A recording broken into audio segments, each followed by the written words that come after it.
Hey, it's John McCabe. Welcome to the show.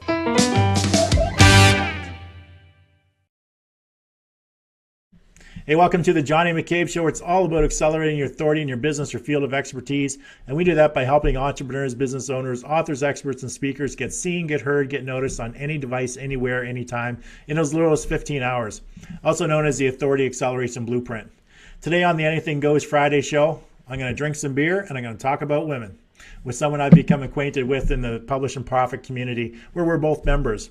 Now, there's probably a good chance that we met up at some of the marketing events along the way, but with 400 to 500 people at these events, it's hard to meet everybody. Now, this P90X cast member was a lawyer for most of his adult life and felt stuck in his career, despite all the trappings after a while.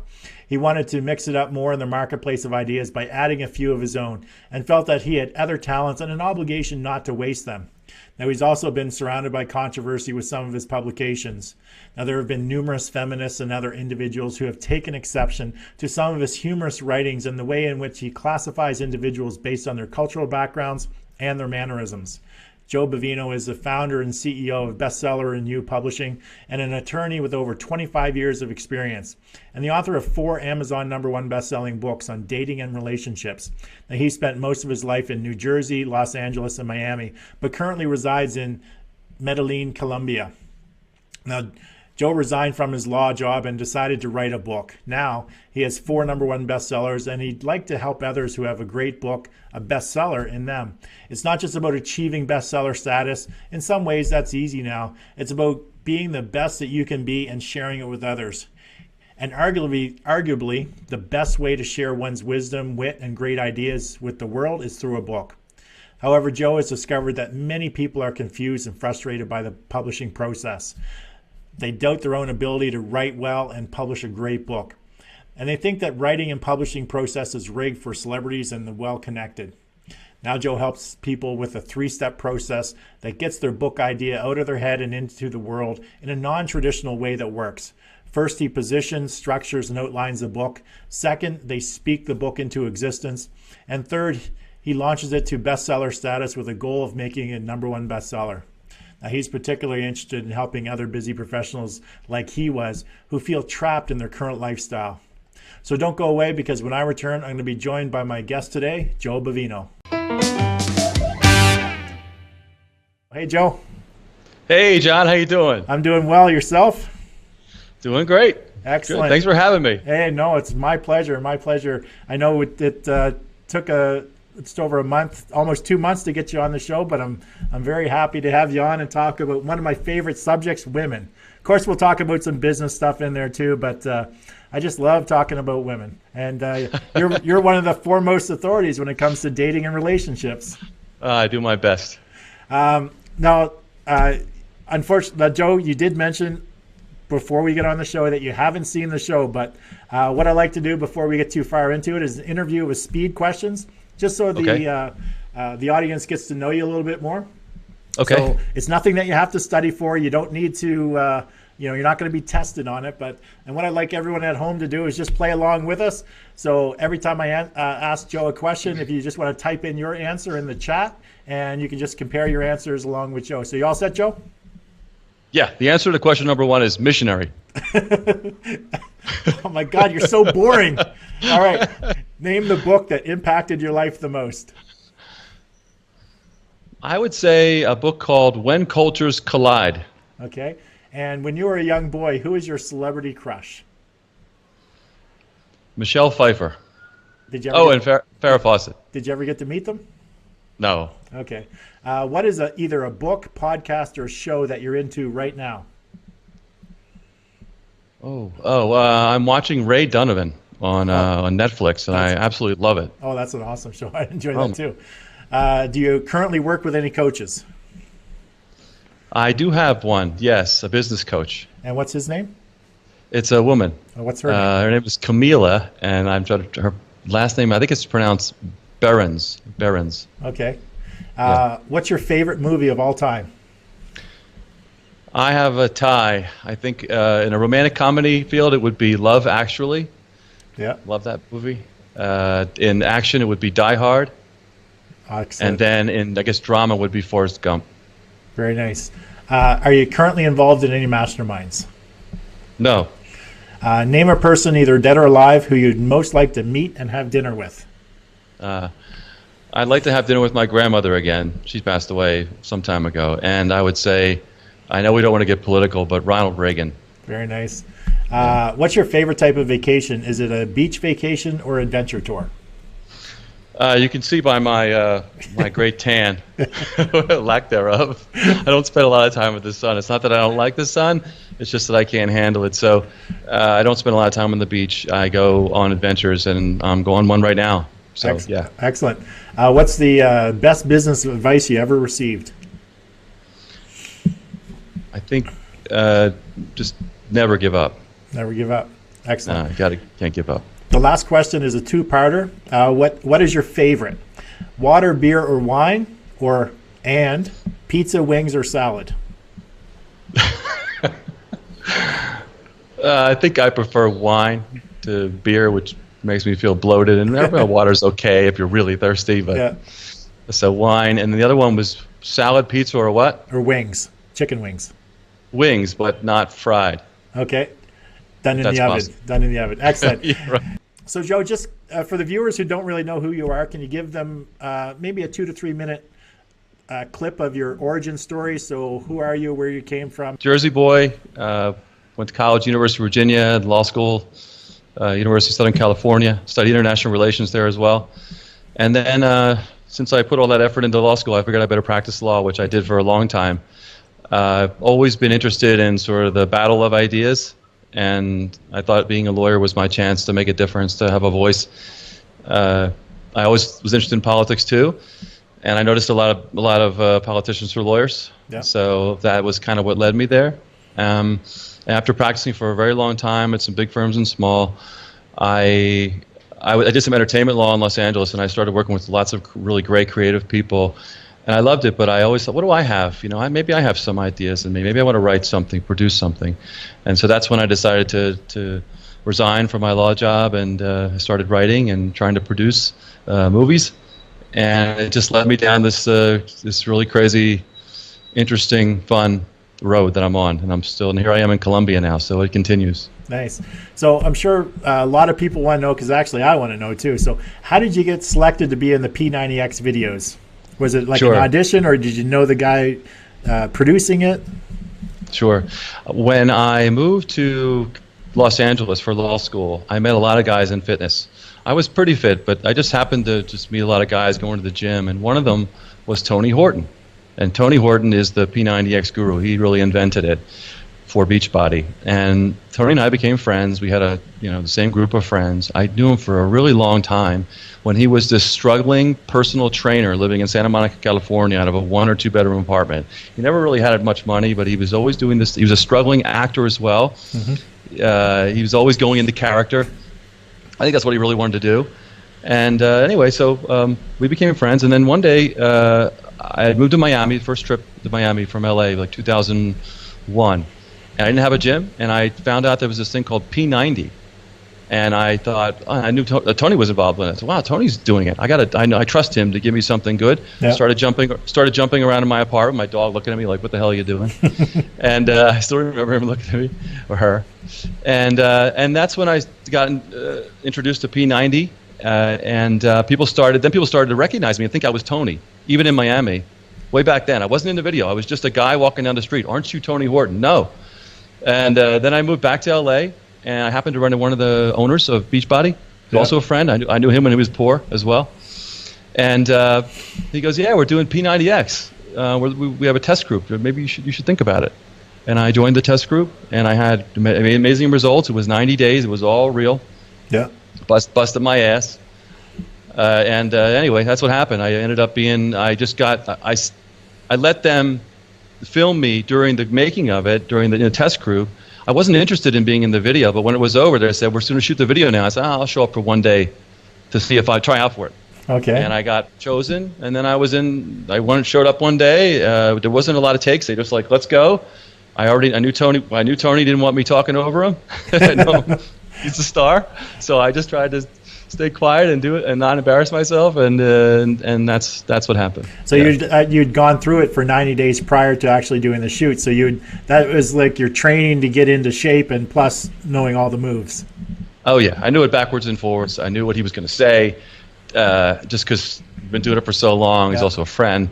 There were other people there who'd been in the program. I wasn't worried about not knowing what to do. It was just, I was just remember thinking, don't talk too much. Let Tony be the star, and don't go for the really easy weights. I mean, let's go for it here. This is people are watching, so yeah, that was it. I've been an extra on a movie before, so I know the shooting process takes forever.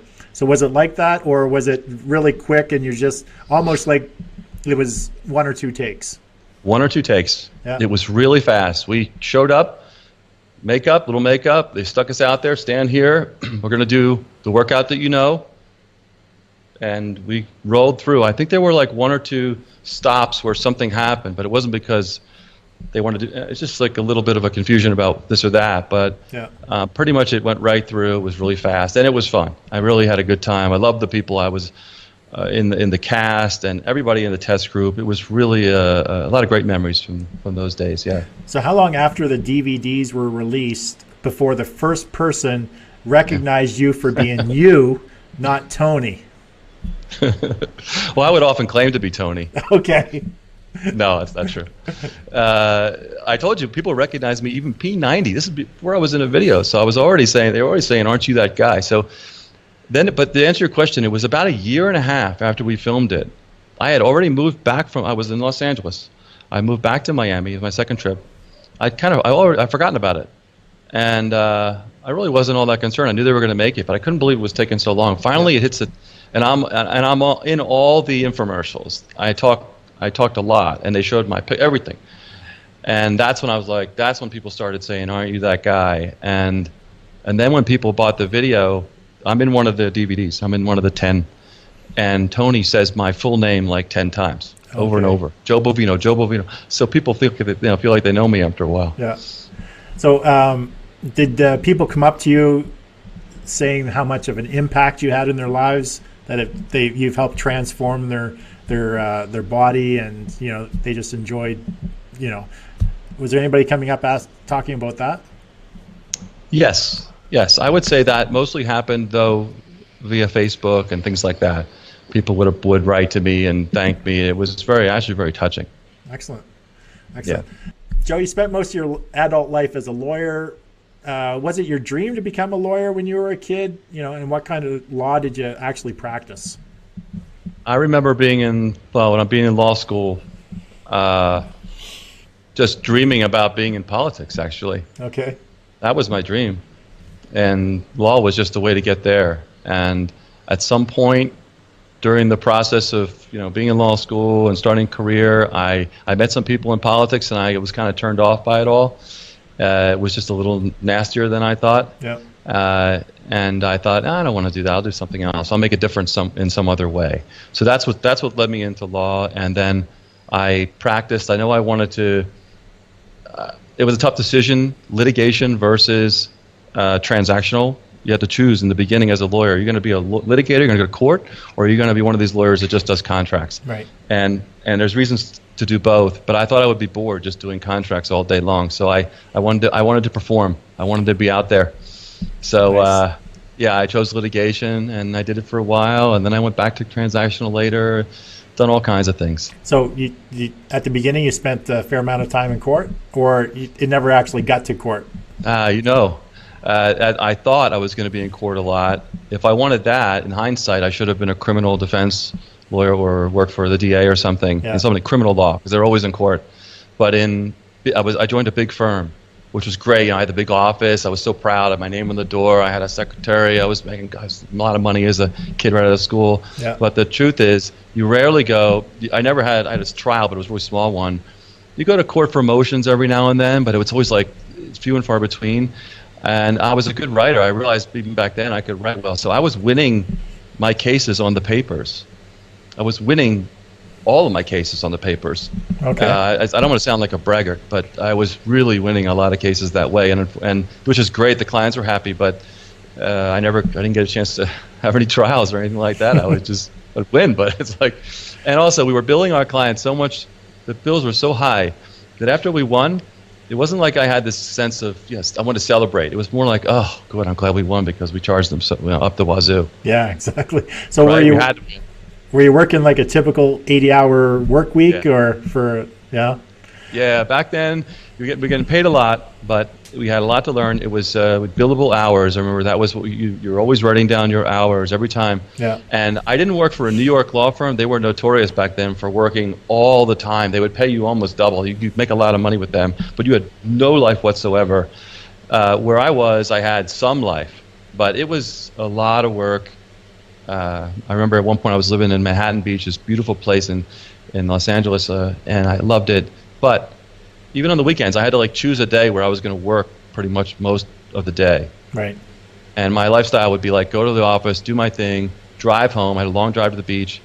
I'd eat alone at some little diner place. I'd see another lawyer over there doing the same thing, and my friend over there. And then I go home, I have like a couple hours, and then it's time to go to bed. And like that was the lifestyle for a while. So when did you realize that being a lawyer just wasn't for you anymore? Because it sounds like that type of lifestyle is definitely not for myself, and I don't know. I mean, people actually do it, but when did you realize that it wasn't for you anymore?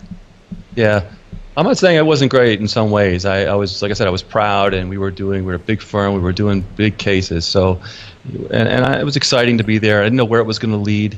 So I mean, I knew it was draining, but I stayed for a long time. I just thought maybe if I got into a different type of law, it would change, my interest in it. And I wanted to do international law because I have a master's in international relations. I said, maybe I'll just do international law. That'll make it fun. I travel, and I couldn't get into it. No matter what I tried, it's almost like it didn't exist. To the extent that it did, it wasn't anything appealing. I tried to get into an international branch, and I just could never make it happen. So that was a bit frustrating. I moved into a small firm and then a consulting firm. I tried different types of law, right, to try to make it work. And I guess to answer your question, I was in Miami. I was working for a legal consulting firm. We did patent litigation analysis, as boring as that sounds. It's actually very lucrative. Oh, my God. Yeah. And I was making the most money I've ever made in my career. This was like 2000, early 2000s. And the more money we made, the more neurotic and insufferable the boss became. I know you shouldn't talk about your boss.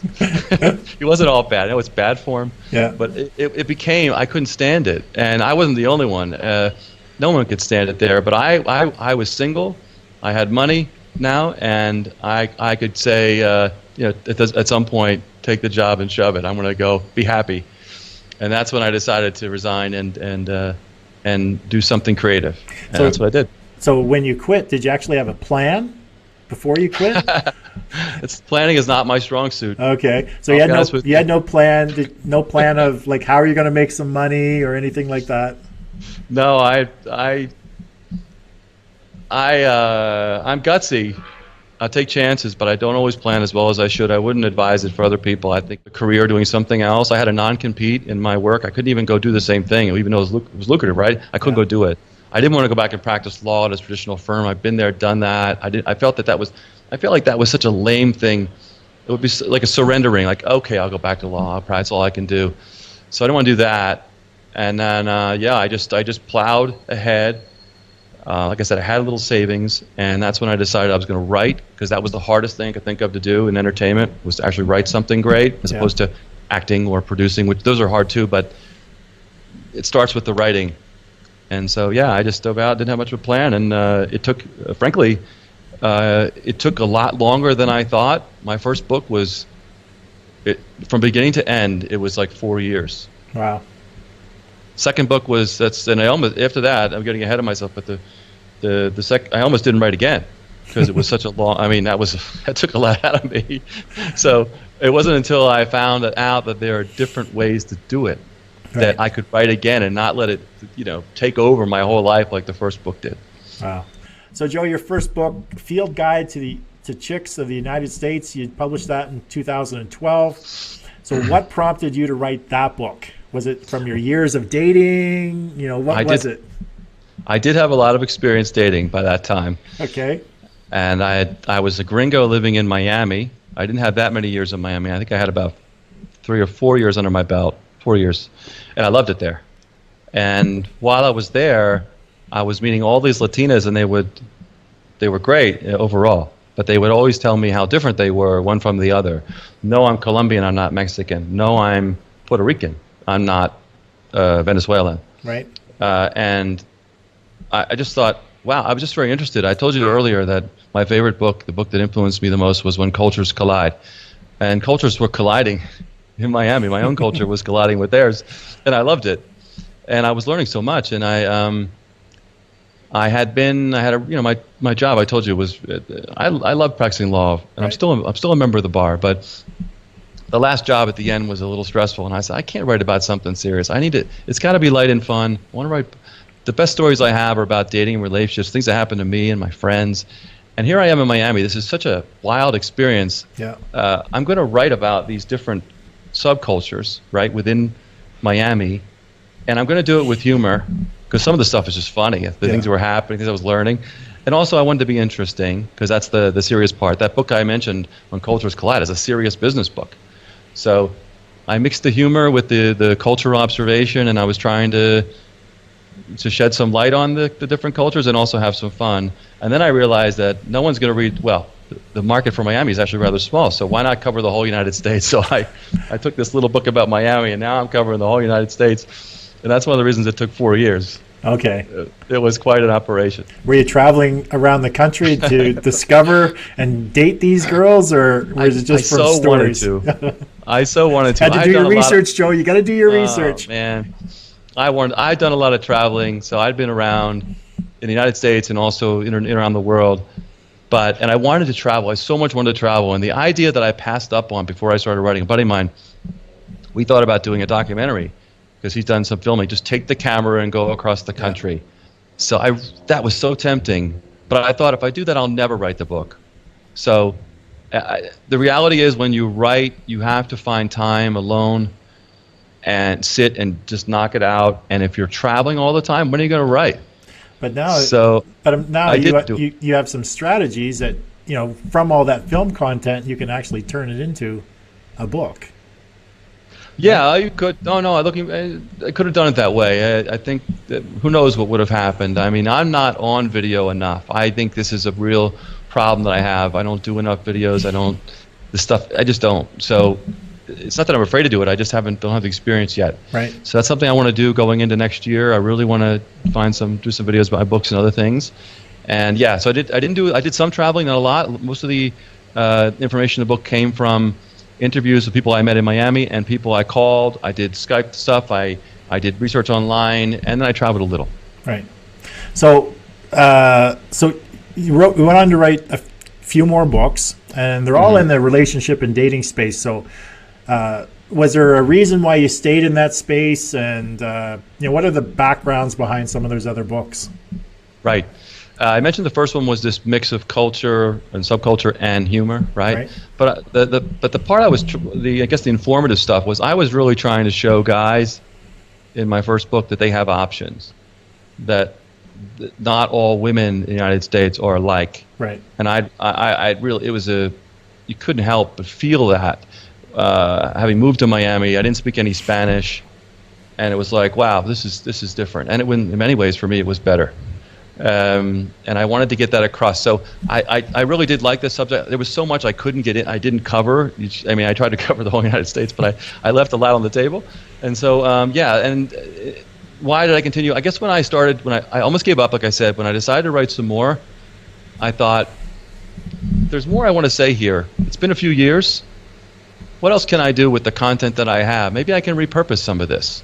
Okay. Right? Maybe I don't have to start from scratch. I do like the subject matter. The other thing was, this is important. Even though my first book, when I launched it, did really well, we launched it as a paperback first.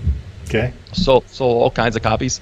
We hired a partner. We hired a consultant to launch it for us, and they dropped the ball. Basically, I don't want to get into all the details. They dropped the ball. The book would have been a #1 bestseller in almost any book category.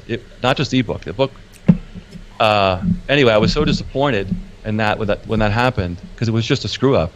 Because if you don't hit that number one, Amazon doesn't help you as much, right? Right. That's why you want to do it. It's not just the ego thing. We didn't get the push. So when I wanted to write again, I thought, that first book didn't get the attention it deserved. I want to launch it again. And so anyway, that's why I stayed in this space. I wanted to relaunch my book. One of my other books is kind of a subset of it. Chica Spotting, Field Guide to Latinas in the United States, is really like a subset of my first book. And then maybe I'm getting ahead of you, but I was the last book, Bitchology, which is the one I just came out with a few weeks ago. Am I getting ahead of you? No, not at all. Okay. The reason that's my first, I guess, more serious one. I try to make it funny too. I try to keep it light. But what happened was I was attacked so viciously by feminists. I had no clue that they were so vile and hypocritical and that's where I was going to go next. I've read a lot of the reviews on all of your books on Amazon, and there's quite a bit of controversy around your topic. And how do I say it delicately? By feminists with zero humor. Because I've read most of the reviews of the books on Amazon. Many of them are men, and a lot of them are women as well. And there are a lot of positive comments, and because they see the humor in the books. But opinions are like assholes. Everyone has one. So how do you handle those negative comments about your books? Like, how are you dealing with it? Well, here's the thing too, and we're living in the United States anyway. It's a PC time. It's been going on for the last 10 years, but it's really accelerated, and all humor is critical. I was listening to John Cleese talk about this and how PC is really ruining humor. They're just not compatible. Even the most generic jokes, like how do you make God laugh? Tell him about your plans. That's like a generic stupid joke, right? Yeah. But it's also critical of us, of human beings. So even though I was trying to be funny, yes, there's some criticism in there, but I really wasn't trying to be hurtful and mean. I was trying to, if it was true, it was true. It's what I learned in the research. People just didn't want to hear it, and it was a white guy talking about women at a time when being a white guy, just in and of itself creates problems for some women in America. And here I was talking about them in I guess you could say, a judgmental way with humor, and they didn't appreciate it one bit. Some of them didn't read my stuff; they just attacked.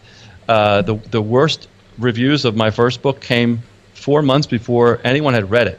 They totally wrote their review. One of the reviews is entitled, "Joe Bovino's Field Guide to Chicks in the United States may be the worst book ever." And it hadn't even been written? She hadn't read it. Oh, shit. No, I mean, Mein Kampf is still out there, right? It's like, so she's thinking, well, maybe it's worse. I don't know. Maybe it's not quite as bad, but it's up there. She hadn't read it. She saw the cover. Yeah. She literally judged the book by a cover. And I had a PR gal. I'll never do this again. She put out a little blurb for me. I didn't read it. She asked me not to change it because PR people have their way of talking. Yeah. And I remember one of the lines in it was, "Joe Bovino's gift to all mankind." I don't talk that way. No. And I wouldn't say that. And that's provocative, right? Yeah. So people read this blurb, and she had grammatical errors, and they attributed them to me, and then they just tore into the whole book, having not read it. And the bad thing was, people will say, people listening to this will say, or watching, they'll say, all publicity is good publicity, right? Well, the book wasn't out, so people couldn't go buy it. They couldn't. It was 4 months, and by that time, people had forgotten about that article, and I didn't get the bump from it. So it was awful. It was like the worst. I was like a laughingstock for 4 months before my first book could even come out, and it was a hard time. Anyway, I'm getting off on a tangent, I'm sure. So how do you deal? So how are you handling or dealing with the negative comments online? Are you going in and saying something very positive, or great question. Taking the high road or the low road? At first, I was stunned. Way back in 2013, late 2012, I was just stunned. I didn't know what to do. I have stories. I actually reached out to some of the feminists who attacked me, and I said, "Hey, why don't you read the book? If you still hate it, it's fine, but you should at least read it." And I remember I had a PR person at the time said, "No, you never do that. You never defend yourself. You don't reach out to them." I did it anyway. Yeah. That's a whole other story, and I talked about it in Bitchology, my latest book. I talk about how that went. That was a learning experience as well. They're really shameless, and so in the beginning, I guess like you could say I wanted to clarify. Then I realized they don't care. They're trying to be, and I also realized that being accommodating. I'm basically a nice guy. I'm arguably too nice. Yeah. And they just pounce if you show weakness at all, even if it's just being reasonable. Many of them, not all, will just pounce. They are just unbelievable. So that's what led to bitchology. I was so sick of it by the end of my third book. I told you Chica Spotting came out as my third book. I didn't even know that there were these hardcore feministas, mostly like Dominicans and Puerto Ricans in New York, who have bought into the feminist culture there. Yeah. Oh, they are nasty, and they are emotional, and they attacked me. And when that happened, they tried to ban my book. My third book is Chica Spotting. They tried to ban it from Amazon. I've read that. That's pretty serious, right? They actually campaigned. They vandalized the page on Amazon. I'm still trying to get the stars up. They vandalized the page. They tried to get it banned. Amazon, to their credit, did not take it off. I'm sure they thought about it. Yeah. And that's what led to bitchology, because I was so sick of it. My bitchology is really a response to third wave feminism and the anti-male, especially anti-white male ethos. And it's just it's pervasive. It's in the media. It's in everything else. It's the thing is, it's a dating book. I wrote the book for women. Right. And the book that sort of epitomizes what I was responding to. It wasn't just the response I got to my first book. It was the number one book on dating and relationships for American women for the last couple of years. It's called Why Men Love Bitches. That's not a joke. That's actually the name of the book. I know it is. I read it, and it's total BS. Just the title itself. I don't love bitches. When you have a lie for a title, it's probably a bad start. Now, maybe she was just. And I read it. She keeps redefining the word to the point where it means nothing. Yeah. But when you get right down to it, the new bitch is the old bitch in her book, and it's bad advice for women. And so I felt obliged to write to ones who still have an open mind. Yeah. Is there any good advice in her book? Yeah, she says a couple things. That makes some sense. But there's so much bad advice about what men. The high-quality men, I say. What high-quality men are looking for, the kind of women we love and marry? No. Bitches is not the answer. If you want to appeal to men, if you care about that, that's bad advice. Yeah. When's the dating product coming out, Joe? I'd love to do that. That was one of the dreams I had when I wrote the first book. I always thought that the first book, Field Guide to Chicks in the United States, would turn into an app, hopefully a movie, all these different things. And so far that hasn't happened. Doesn't mean it won't. I'm not developing the app right now. We had one, and at one point we had it. Okay, we had it, and Apple wouldn't approve it. Okay. That's true. We basically completed the app. This was back in 2013, and Apple said no because some of the names we have for the chicks. It's a bird guide analogy. Chicks, birds. Yeah. Some of the names they wouldn't accept, and some of them are a little edgy. I mean. There's the preppy slut. There's what's the other? That's a little edgy. Yeah. Anyway, I can go on and on, but they wouldn't approve. So that was what happened. And now for my new book, Bitchology, Facebook won't let me run an ad because it's got bitchology. Because it's got bitch in the word. It won't let me run an ad for it. And anyway, sorry, my stuff is sufficiently controversial that I can't do some things that other people can do with their material. And Diane wants to know what seems to be the most sought after books these days with regards to subjects. I'm not sure how to answer that, but in general, that's what I'm wondering. You talk in general. You're talking in dating space. Hopefully, probably talking in the dating space if you're leaving the question for Joe. I'm assuming. Well, the dating space. Most of the books out there are for women. Women. I think to their credit, spend more time trying to figure out what works and doesn't work, and they think about these things. It's men, it's hard to get their attention. I knew that going in with my first book. That's why I have so many pictures, illustrations. The book is fully illustrated because I knew I couldn't get guys to just sit there and read words on a page unless it was a pure pickup guide, and I didn't write that. So a lot of illustrations in my books for that reason. The last one, Bitchology, is for women. I'm writing to women. American women in particular, and it's a bigger market. So I'm hoping. So some of the books that I'm competing against. Well, I mentioned Why Men Love Bitches. There's some English guy. He's got a book out there. I think it's called Get the Guy.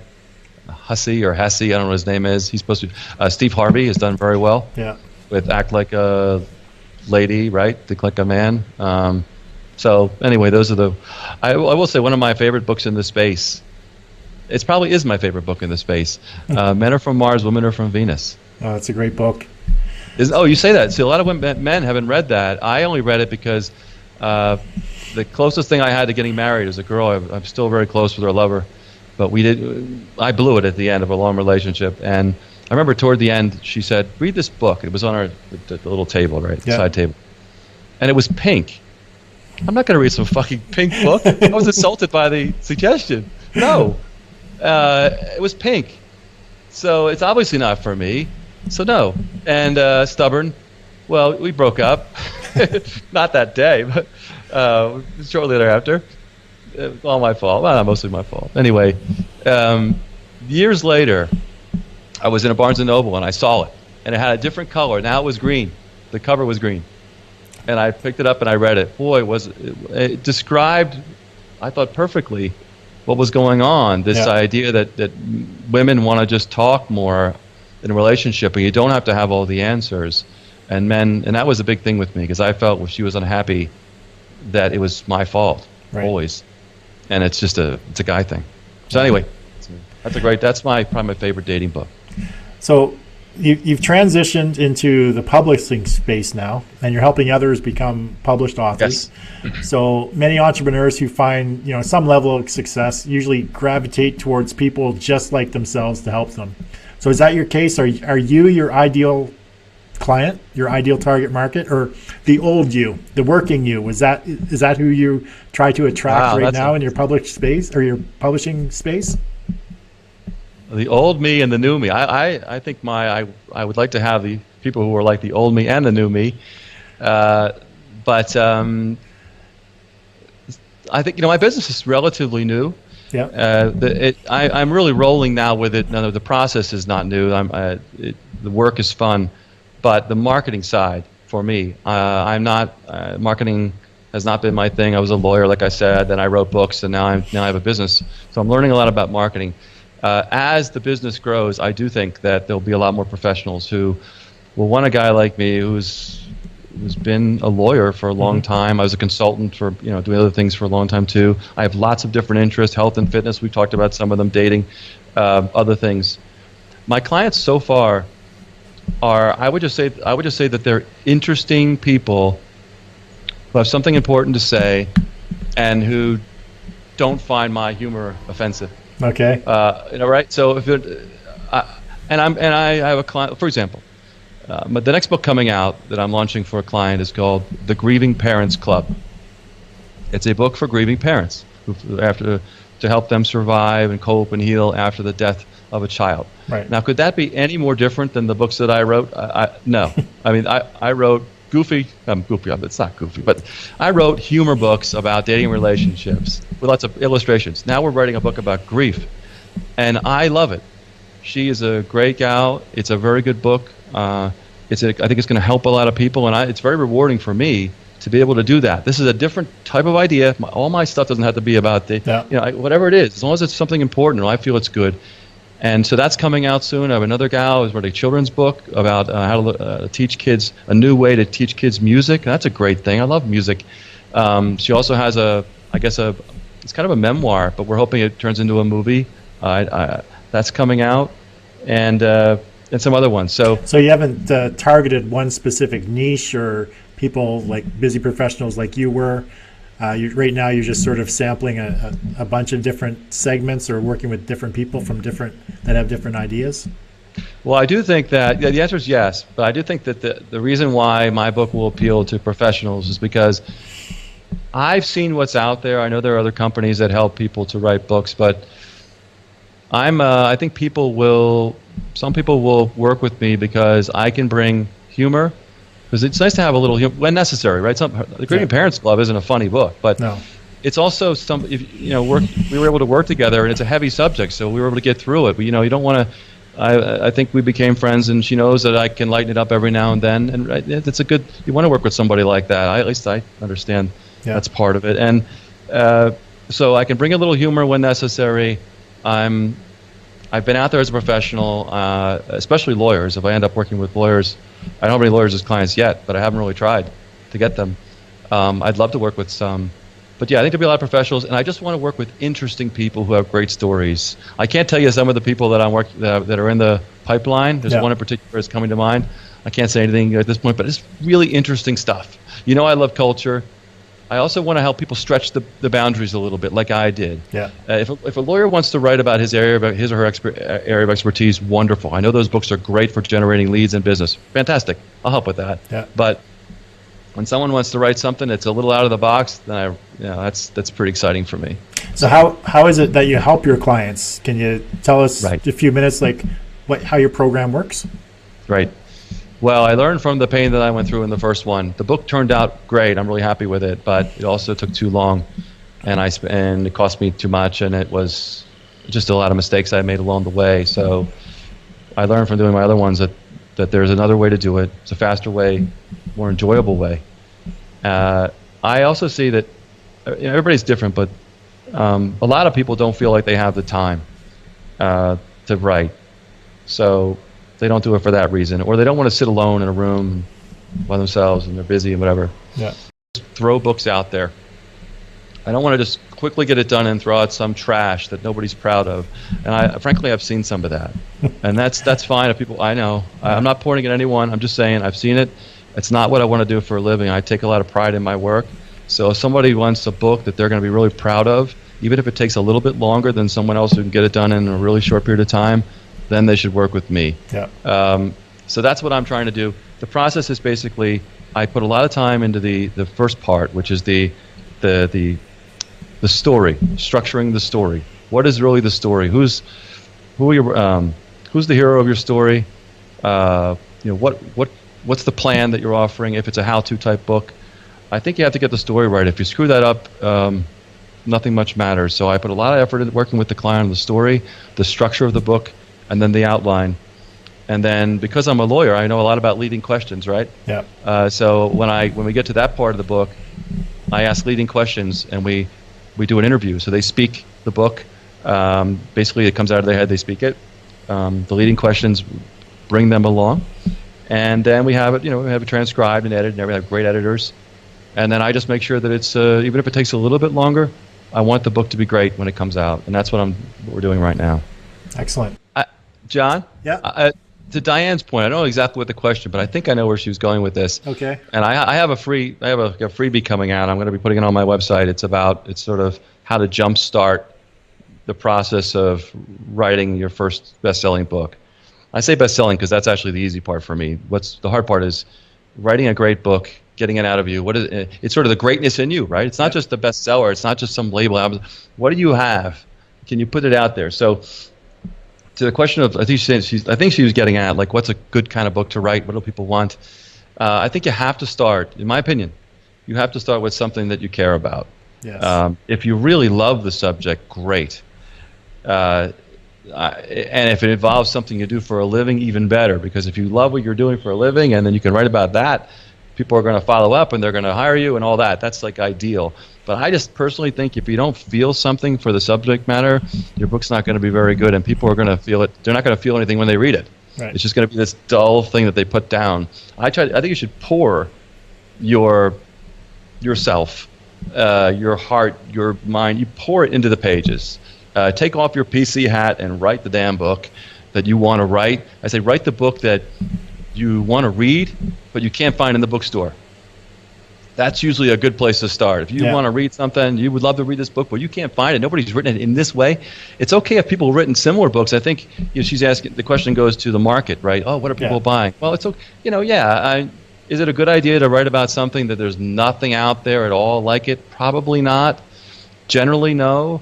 It depends on what it is. You have to look, but generally, you want to write about the subject matter that people are interested in, and then find your angle, something about it that you love. where you and then the second thing is, and it's related, is you want to write about something where you have some expertise. And most of us have expertise in something or other. I had developed this expertise in dating and relationships accidentally. I was out having fun. I enjoyed dating. I was moving around. And I was learning things. And my friends were telling me, "You need to write a book about this, that." And I was like, "Oh, really? Yeah, you can. You're the expert." And so you want to pick something, and that's all I can say. So have a little love for it. Have some expertise in it. Don't worry about being the best of all. You just have to have some expertise. You're probably smarter at something than you think you are. If you start there, and then you learn how to organize your thoughts and get the book structured properly, you're going to be fine. Yeah. So we're out of time, Joe. But before we go, I actually wanted to find out this question. So we'll go over in time here just so I can get some answers. What prompted you to move to Colombia? The women. The women? It wasn't. No. They forced you out of the U.S. You're no longer allowed. It's a little corny joke, but no, the women here are actually gorgeous. I came here in February and just fell in love with the place. I made a lot of friends. The women are amazing. I'm still a single guy. I would like to find somebody. That was a factor, but it's also close to Florida. It's like a 3-hour flight from Florida. Okay. I always wanted to live abroad. I always wanted to learn a foreign language. This would force me to learn Spanish finally. I learned the culture. I told you I've always been interested in that. So this seemed to have it all. It's not that far away. It's like 1 hour. It's not Eastern time. It's like 1 hour earlier. So it's so convenient. Everything works. I don't know. I just think it's great. And I don't speak the language that well. I'm taking classes. It's hard. A very small percentage of people speak English fluently here. So it's a challenge. So what's an average day for Joe look like? I have a hot tub right next to me. You can't see it, but every day I get up, I got a hot tub. Yeah. No, I don't do that. Let's see. I could lie and tell you, make it really exciting, but no. Basically, I love to work out of my home, not out of my home. Get out of the house and work somewhere else. I like to be around people, and so I usually find a coffee shop or something like that, and I sit down and I get to work. Whether it's on a project for a client, I have a couple books coming out for clients, or my own stuff. And then I go to I'm really hitting the gym hard. I'm trying to get back in P90X shape. I can do it. I want to have pictures that are as good as the ones for my final shots at P90X by in a couple months. Nice. So there's a gym around here. I go pretty often. What else? I have. I'm dating a little bit, so I gotta put a little time into that. What else? I take Spanish lessons. I'm taking dance lessons. But yeah, the work is basically done mostly through, the internet. Like I said, coffee shops, or if I have a client where we're doing an interview session. I mentioned earlier that their book comes out. They speak the book. It'll be like this. I have this microphone, and I'm here at home. Just do and a we Skype do that. interview. Yes. Excellent. Well, Joe, thanks. That's all the time we have for today. I personally want to thank you for being on the show. It was such a great show. Sharing with us all your insight, all your stories about your books and about your past. And it was great. So what I'll do is I'll post all the contact links for Joe in the comments section over the next couple days. So if anyone wants to connect with Joe and you're not sure how to, we'll have that information in there. As well as once this video gets posted up to the website, we'll post all of the contact information in the show notes as well. So everyone give Joe some love by hitting that like button, love button. Be sure to share this video with all your friends on your Facebook feed, as well as any associated business pages that you may have. And again, Joe, I just want to thank you for being on the show. And for everyone else, just stick around for a few minutes and I'll be back in a second with some closing remarks. So thanks a lot, Joe. I really appreciate it. Thanks, John. Anytime. Well, thanks for joining me on today's John A. McCabe Show, where we work with entrepreneurs, business owners, authors, experts, and speakers get seen, get heard, get noticed anywhere, anytime, on any device. Now, also known as the Authority Acceleration Blueprint. Now, if you're someone who's looking to take your business to the next level and want to get some coaching advice, why not apply to be a guest on today's show? Now, for most entrepreneurs, we want to create a life of our own, create our own path, and do what we can to reach our own desired outcome, which is generally freedom. freedom to choose what we want to do, when we want to do it, and with whom we want to do it. A life that's full of options and choices, where we worry less about money and more about the quality of time that we spend with others. Now, a great way to make that happen is to leverage other people's knowledge, time, and skill sets. Step one to reaching our freedom life is to realize that you can't do it alone. Working with a coach or being involved in masterminds is a great way for entrepreneurs to move their business forward. Now, a coach can help you shorten the time frame to get you from where you are to where you want to be, while being part of a mastermind is meant to bring entrepreneurs together, all with the goal of helping each other move forward with their business. Now, the second step to creating the life you envision for yourself as an entrepreneur is to implement systems into your business so you can streamline your operations, leverage systems, and free up your time to focus on your family, having fun, and the highest leverage activities in your business. You know, the activities that get you the biggest return on your time invested, the ones that truly make you money. Now, sometimes we just don't know what systems we need, how to implement those systems, or even have the time to find out what is needed. Now, working with a coach or consultant that understands, uses, and specializes in systems that can streamline your operations can help save you time, aggravation, and make you a lot more money. Now, for example, having a system or strategy that allows you to leverage just 15 hours of your time into enough repurposed content to get you seen, get you heard, get you noticed anywhere, anytime, on any device is a great example of leverage. Now, just imagine a system where you invest just 15 hours of your time, and the end result is you're a #1 best-selling author. You have enough content that's going to get you seen, get you heard, get you noticed anywhere, anytime, on any device. You have a successful podcast. Now, it's automatically attracting more attention, giving more value, and generating more leads, which enables you to attract an abundance of paying customers. Now, this is also known as the Authority Acceleration Blueprint. Now, to find out more about the Authority Acceleration Blueprint, coaching program, or mastermind, then contact me via my website at johnamccabe.com or connect with me through my show's Facebook page. Now, again, thank you for joining us on today's show, and I look forward to seeing you on tomorrow's show when I have another great guest on discussing their business and accelerating their authority. So have yourself an amazing day, and I look forward to seeing you again real soon.